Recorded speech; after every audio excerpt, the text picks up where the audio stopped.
அனைவருக்கும் வணக்கம். இன்னைக்கு சினி ஃபேக்ட்ரி சேனலில் யாரை பற்றி பார்க்க போகிறேன்னா, இருவர் முதல் சிங்கம் வரையிலும் தமிழ் சினிமாவில் பிரகாஷ் ராஜனுடைய 5 சிறந்த படங்களை பற்றி நாம் இந்த வீடியோவில் பார்க்கலாம். அவரை பற்றிய சில சுவாரஸ்யமான தகவல்களையும் இந்த வீடியோவில் பகிர்ந்துக்கப்பட்டு இருக்குது. அதனால் வீடியோவில் எந்த இடத்துல ஸ்கிப் பண்ணாமல் முழுமையாக பாருங்கள். மறக்காமல் சினி ஃபேக்ட்ரி சேனலை சப்ஸ்கிரைப் பண்ணிக்கோங்க. வாங்க வீடியோக்குள்ளே போகலாம்.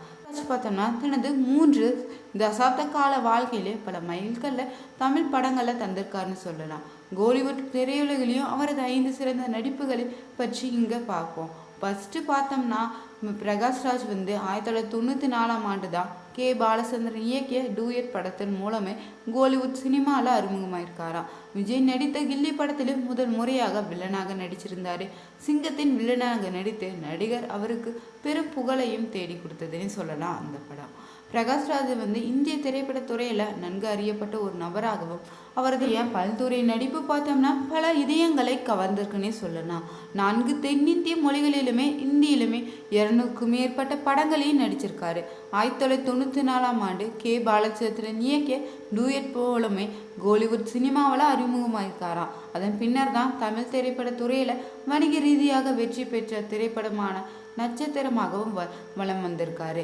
நடிப்பு திறமையை தவிர இயக்குனராகவும் தனது முத்திரையை பதித்த பிரகாஷ் ராஜ் தனது சொந்த தயாரிப்பில் பல சூப்பர் ஹிட் படங்களையும் தயாரித்திருந்தாராம். பன்முக திறமை கொண்ட இந்த நடிகர் பல மொழிகளிலும் சினிமாவுக்கு அளித்த அளவிடாத முடியாத பங்களிப்பிற்காக 5 தேசிய விருதுகளையும் 5 ஃபிலிம்ஃபேர் விருதுகளையும் வென்றிருக்காங்க. 4 தமிழ்நாடு மாநில திரைப்பட விருதுகளையுமே சிறந்த குணச்சித்திர நடிகருக்கான ஒரு மாநில விருதையும் வென்றிருக்காரு. 3 சதாப்தங்களுக்கு மேலான அவரது வாழ்க்கையில் அவரது பல நிகழ்ச்சிகளை நினைவில் கொள்ளத்தக்கவையாக மக்களவை கவர்ந்த திறமையான நட்சத்திரத்தின் 5 சிறந்த நிகழ்ச்சிகளை நாங்கள் இப்போ பார்க்கலாம். இருவர் படம் 1997 மணிரத்னம் இயக்கிய இருவர் திரைப்படத்தில் மறைந்த என் கருணாநிதியினுடைய வாழ்க்கை வரலாற்றை மையமாக கொண்ட தமிழ்ச்செல்வன் வேடத்தில் பிரகாஷ் ராஜ் இந்த படத்தில் நடிச்சிருந்தாங்க. இதில் மோகன்லால் மற்றும் பிரகாஷ் ராஜ் ஆகியோர் நண்பராக இருந்து அரசியல் எதிரிகளாக நடித்திருந்தாங்க. இந்த படத்தில் ஐஸ்வர்யா ராய், ரேவதி, கௌதமி மற்றும் தபு ஆகியோர் இணைந்து நடிச்சிருந்தாங்க. இந்த படத்தில் பிரகாஷ் ராஜ் சிறந்த துணை நடிகருக்கான தேசிய விருதையும் வென்றிருக்காரு. அடுத்ததாக பார்த்தோம்னா தமிழில் இவர் நடித்து வெளியான வெற்றி பெற்ற திரைப்படம் தான் கில்லி. தெலுங்கு படமான ஒக்கடாவினுடைய தமிழ் ரீமேக்கான தான் கில்லியா. பிரகாஷ் ராஜின் முதன் முறையாக வில்லனாக இந்த படத்தில் நடிச்சிருந்தாராம். நகைச்சுவை மற்றும் மிருகத்தனத்தினுடைய சாரத்தில் இந்த படத்தில் வில்ல வேடத்தில் நடிச்சிருக்காரு. படத்தின் அவரது வசனங்களும் அவரது ரசிகர்களிடையே மிகவும் பிடித்தவையாகவே அமைஞ்சிச்சு. இந்த படத்தில் சூப்பர் ஸ்டார் விஜய் மற்றும் நடிகர் த்ரிஷா ஆகியோர்கள் முக்கிய வேடத்தில் நடிச்சிருந்தாங்க. அடுத்தது பார்த்தோம்னா இவர் நடிப்பில் வெளியான படம் தான் வசூல் ராஜா MBBS. இந்த படமும் மிகப்பெரிய வெற்றி பெற்ற படம்னே சொல்லலாம். பன்முக திறமை கொண்ட நடிகரும் வசூல் ராஜா MBBS மூலமே வில்லனுடைய பெரிய சண்டை காட்சிகளை நடிக்க தேவையில்லை என்பதை நிரூபித்திருக்காரு. பிரகாஷ் ராஜ் ஒரு மருத்துவமனை டீம் வேடத்தில் இந்த படத்தில் நடிச்சிருந்தாங்க. இந்த படத்தில் தனித்துவமான நடிப்பை வெளிப்படுத்தினார்னு சொல்லலாம். வசூல் ராஜாவில் கமல்ஹாசனுடன் பிரகாஷ் ராஜ் முதல் கூட்டணியும் சொல்லலாம். அடுத்ததாக இவர் நடிப்பில் வெளியான படம் பார்த்தோன்னா ஜெயன் ரவி நடித்த ஜெனிலியா. முன்னணி வேடங்களில் நடித்த சந்தோஷ் சுப்பிரமணியன் என்ற காதல் நாடகத்தில் பிரகாஷ் ராஜ் ஒரு தந்தையாக நடிச்சிருந்தார். இறுதியிலேயே தந்தைக்கும் மகனுக்குமே இடையிலான உறவுக்கு இடையேயான உணர்ச்சிகளை இந்த படம் சிறப்பாக சித்தரித்தும் காட்டியிருந்துச்சு. மோகன்ராஜ் இயக்கிய குடும்ப நாடகம்தான் இந்த படம் தமிழில் மிகப்பெரிய வெற்றி படமாகவும் ஒன்றாக இது மாறிடுச்சு. அது மட்டும் இல்லாமல் அடுத்ததாக இவர் நடிப்பில் வெளியான படம்னா சிங்கம். இது எப்போ வெளியானுச்சுன்னா 2011 வெளியான சிங்கம் திரைப்படத்தில் ஒரு ஊழல் நிறைந்த அரசியல்வாதியாக நடிச்சிருந்தார். ஆபத்தான வில்லனாகவும் தனது திறமையான நடிப்பால் அறியப்பட்டார். ஹரி எழுதிய இயக்கிய இந்த படத்தில் அதிரடி நாடகமும் பாக்ஸ் ஆஃபீஸில் வணிக ரீதியாகவும் வெற்றி பெற்றுச்சு. சினிமாவிலே 2 தேசிய விருதுகளை பெற்ற திரைப்பட நடிகர் தான் பிரகாஷ் ராஜ்.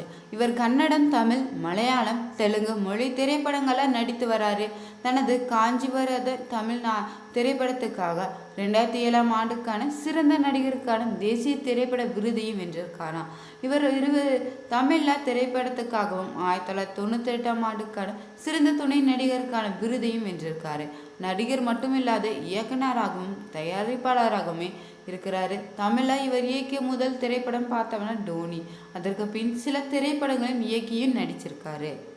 பார்த்தோம்னா பிரகாஷ்ராஜ் விஜயனுடைய நடிப்பில் அடுத்ததாக வர இருக்கும் 69வது படத்தில் இணைந்திருப்பதாக அதிகாரப்பூர்வமான தகவலும் வெளியே இருக்குது. வினோத் இயக்கும் இந்த படத்தில் நடிக்க உள்ள நடிகர்கள் குறித்து படத்தினுடைய தயாரிப்பு நிறுவனம் ஒவ்வொரு நாளுமே ஒரு அப்டேட் வெளியிட்டு வந்த நிலையில் விஜயனுடைய 69வது படத்தின் வில்லனாகவே பாபி தியோஸ் நடித்திருக்காங்க. பூஜா ஹெக்டே, மமிதா பைஜு ஆகியோர் முக்கிய கதாபாத்திரத்திலே நடிச்சிருக்காங்களா. கௌதம் வாசுதேவ் மேனனும் பிரியாமணி நரேன் ஆகியோர் பிரகாஷ்ராஜும் இந்த படத்துல ஒரு முக்கியமான கதாபாத்திரத்தில் நடிப்பதாகவும் அறிவிச்சிருந்தாங்க. கில்லி, சிவகாசி, ஆதி, போக்கிரி, வில்லு, வாரிசு என விஜய் பிரகாஷ்ராஜ் காம்போ ரசிகர்களிடையே வரவேற்பை பெற்றிருந்துச்சு. அந்த வகையில தான் இப்போது இருவருமே மீண்டும் இணைந்துள்ளத படத்தின் மீதான எதிர்பார்ப்பும் ரசிகர்களிடையே அதிகரிச்சிருக்குன்னே சொல்லலாம். வெங்கட் பிரபு இயக்கிய தி கோட் படத்துல முடிவித்துவிட்டு வினோத் இயக்கத்தில் நடிக்க உள்ளார் என விஜய். இதனை KM நிறுவனம் தயாரிக்க இதற்கான முன் தயாரிப்பு பணிகள் தீவிரமாக நடைபெற்று வருது. படத்துக்கு அனிருத் இசையமைச்சிருக்காங்க. இன்னும் அதனுடைய பெயர் மாற்ற காரணம் என்னன்னு பார்த்தோம்னா இவருக்கு நடிப்பில் அதிக அளவு ஆர்வம் இருந்ததாலே பிரபல தமிழ் திரைப்பட இயக்குனராக விளங்கும் பாலச்சந்திரன் நடிகை கீதா பிரகாஷ்ராஜை அறிமுகம் செய்து வைத்திருக்காங்க. இயக்குனர் பாலச்சந்திரன் பிரகாஷ்ராஜுக்கு ஆலோசனை ஒன்றை வழங்கியிருக்காரா. அது பிரகாஷ்ராஜ் தனது குடும்ப பெயரை ராஜ் என்பதிலிருந்து ராஜி என மாற்றிக்கொண்டது குறிப்பிடத்தக்கதாக இருக்குது. பிரகாஷ்ராஜ் கடந்த 1994ஆம் ஆண்டு தான் நடிகை லலிதா குமாரி என்பவரை திருமணம் செய்து கொண்டாங்க. இவர்களுக்கு 2 மகள்கள் இருக்கிறாங்க. சிந்து என்ற மகன் இருந்த நிலையில் 5 வயதிலே அவர் உயிரிழந்திருக்காங்க. கருத்து வேறுபாடு காரணமாகவே 2009ஆம் ஆண்டு பிரகாஷ்ராஜ் அவருடைய மனைவியை விவாகரத்து செஞ்சிருக்காங்க. அதைத் தொடர்ந்து நடன இயக்குனரான போனி வர்மாவை 2010ஆம் ஆண்டு 2வதாக திருமணம் செய்து கொண்டாராம். இவர்களுக்கு ஒரு மகன் இருக்கிறாங்க. பிரகாஷ்ராஜ் முதலின் மேடை நிகழ்ச்சியில் நடித்து வந்த நிலையில தான் தொலைக்காட்சி தொடர்களையும் தனது நடிப்பை தொடங்கியிருக்காரு. அதனை அடுத்துதான் இவர் கன்னட படங்கள்ல துணை வேடங்களையும் நடித்து வந்தாரா. பார்த்தோம்னா திரைப்படங்களை நடித்து வந்த நிலையிலே கன்னடத்துல நானும் நன்னா கனகா என்ற திரைப்படத்தையும் இயக்கி அறிமுகமாயிருக்காரு. இந்த படம் பார்த்தோன்னா திரைப்படத்தில் 120 நாட்கள் வெற்றிகரமாக திரையில ஓடிச்சா. தெலுங்கு மற்றும் தமிழ் என 2 மொழிகளிலுமே படங்களை இயக்கியிருக்காரு. பிரகாஷ்ராஜ் தமிழ் திரைப்படமான தயா என்ற திரைப்படத்தை தயாரித்து தமிழ் சினிமாவிலும் தயாரிப்பாளராக அறிமுகமாக்கி கொண்டாரு. ராஜ் பார்த்தோம்னா தமிழ் சினிமாவில் நடிகர் விஜய் மற்றும் த்ரிஷா நடிப்பில் வெளியான படம் தான் கில்லி படத்தில் வில்லனாக நடித்திருந்தாராம். இந்த படம் இவருக்கும் பெரும் திருப்பு முனையவாக அமைஞ்சிச்சுன்னே சொல்லலாம். ஒற்றை வசனமே ஹேச்சலா என்ற வசனத்திற்கு பெரும் ரசிகர் பட்டாளமே உருவானுச்சு. நடிப்பில் மட்டும் அவர் ஆர்வம் செலுத்தாமல இவருக்கு அரசியலும் ஆர்வம் இருந்து அதனாலே 2017ஆம் ஆண்டு செப்டம்பர் மாதத்தில் அவருடைய தோழி கௌரி லகேஷ் படுகொலை செய்யப்பட்ட சம்பவத்திற்கு பிறகுதான் சமூக ஊடகங்களில் அரசியல் இயக்கத்தை பிரகாஷ்ராஜ் தொடங்கினாராம்.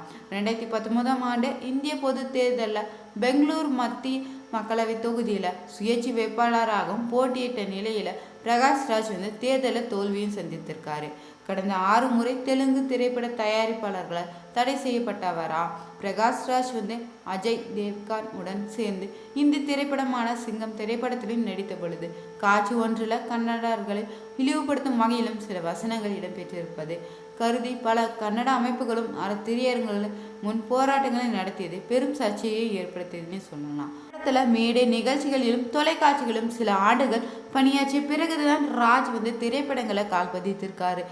பாலச்சந்திரன் டூயட் மூலமே தமிழ் சினிமாவிலும் அறிமுகமாயிருக்காரு. பல மொழிகளை புலமை பெற்றிருந்ததால பல்வேறு வேடங்களையும் நடித்திருக்காரு.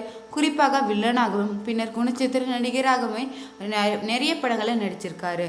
அது மட்டும் இல்லாமல் 1998ஆம் ஆண்டு தான் மணிரத்னின் 2 படத்திற்காக சிறந்த துணை நடிகருக்கான தேசிய திரைப்பட விருதையும் வென்றிருக்காரு. 1998ஆம் ஆண்டு கிருஷ்ணவம்சி இயக்கிய அந்தப்புரா என்ற தெலுங்கு படத்திற்காக தேசிய திரைப்பட விருதையும் சிறப்பு பாராட்டு பத்திரத்தையும் வென்றிருக்காரு. பிரியதர்ஷன் இயக்கிய தமிழ் படமான காஞ்சிவரத்தில் நடிப்பதற்காக 2007ஆம் ஆண்டு சிறந்த நடிகருக்கான தேசிய திரைப்பட விருதையும் வென்றிருக்காரு. ஒரு தயாரிப்பாளராக தன்னை 2011ஆம் ஆண்டு தான் தனது நீண்டகால நாடக நண்பரான சுரேஷா இயக்கிய புட்டகண்ணா ஹெலவா படத்திற்காக கன்னடத்தில் சிறந்த திரைப்படத்திற்கான தேசிய திரைப்பட விருதையும் வென்றிருக்காரு.